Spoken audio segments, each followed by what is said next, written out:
For the atheists out there,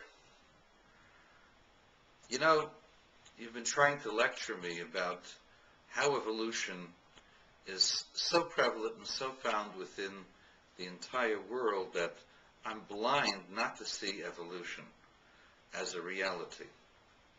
So I wish to address this just as not an afterthought, but in explaining my position to you.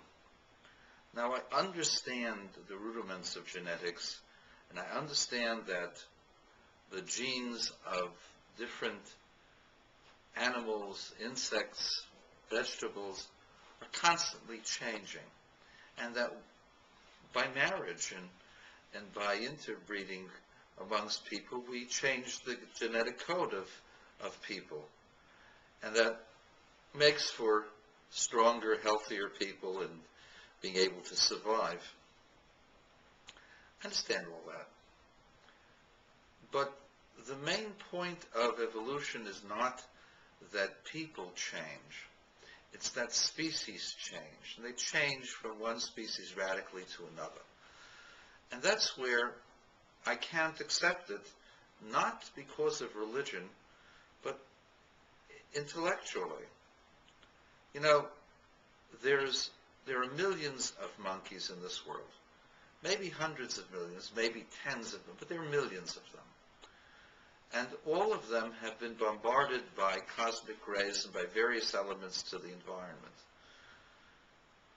It seems to me ludicrous that in all of these years, we have never discovered a monkey changing to something else. Well, they can't change to a man. Well, fine. Let them become a more intelligent monkey. Let them learn how to talk. There's an advantage to talking. When I communicate with you, I give over what I'm thinking. Why haven't they developed a common language? Why are there no lizards that are supposedly the forerunners of birds? Why are there no lizards with any feathers? And I'll ask a more basic question.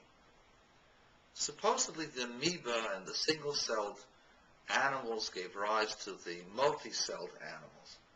I want to know where these changes are happening, whether these are really observable. And I haven't gotten a straight answer. I don't think it exists. I'm pretty sure it doesn't exist. And you know, there is no evidence that it ever happened.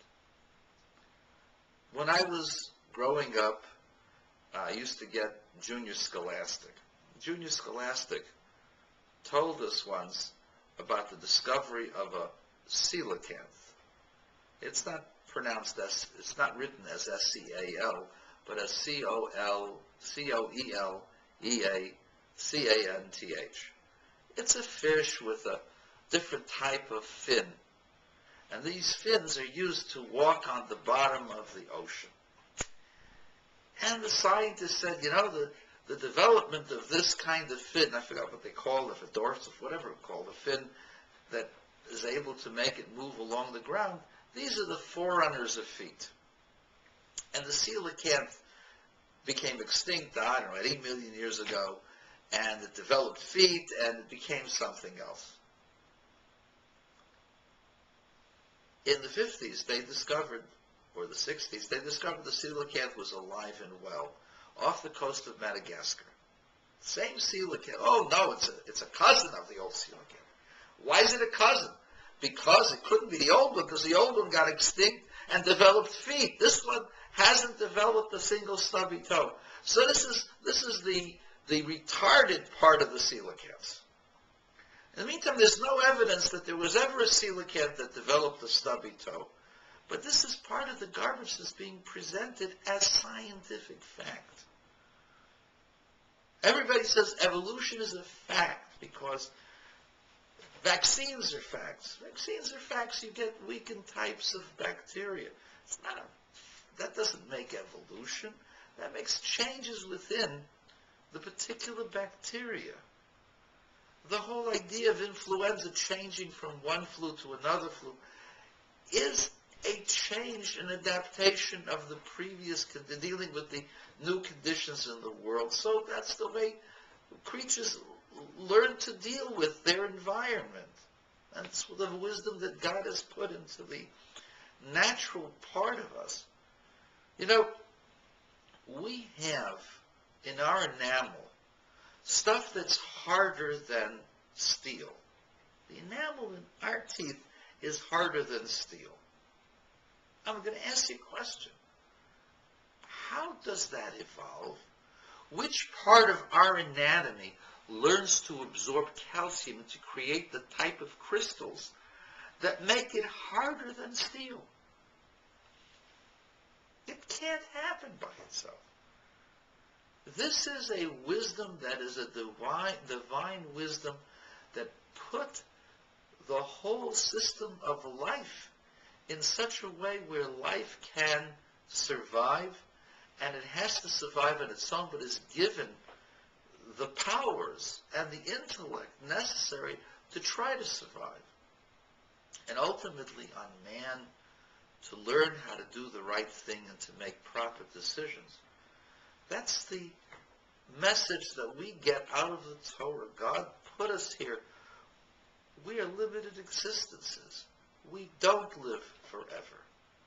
We don't live for thousands of years. We live for a short period of time. We have to learn how to make right decisions in our lifetime.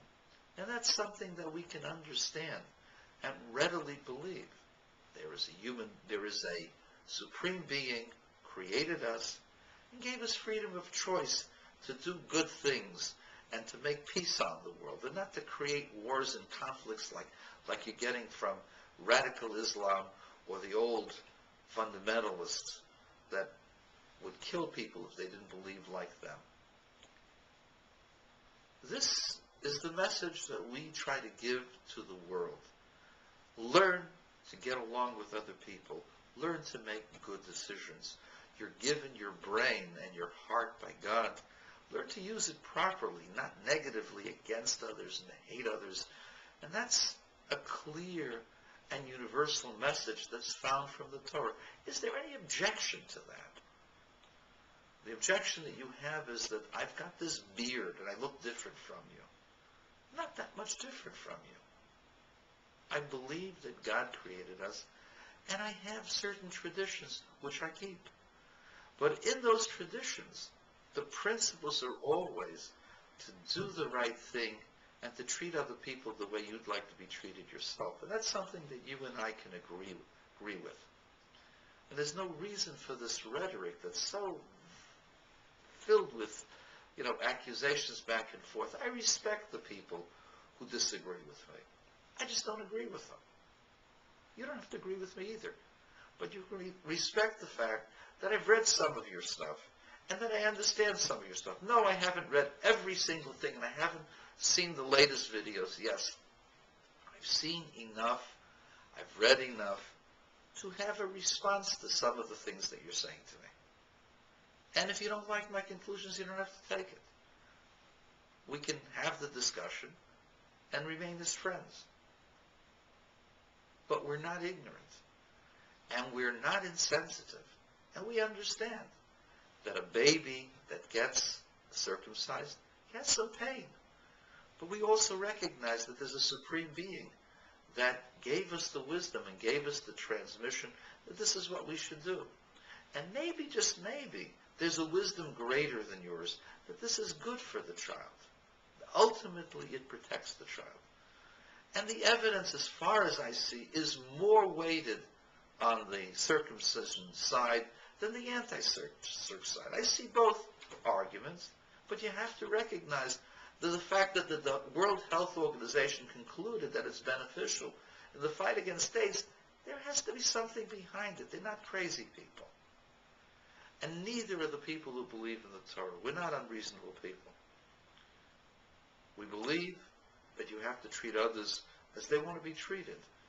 But if God truly said this, that we must circumcise our children, and this is really the Word of God, then if my father would not have done it for me, I'd be upset with him. I'd be upset with him that I would have to undergo a painful operation that he didn't have the guts to do when I was a little child. There's another side to this.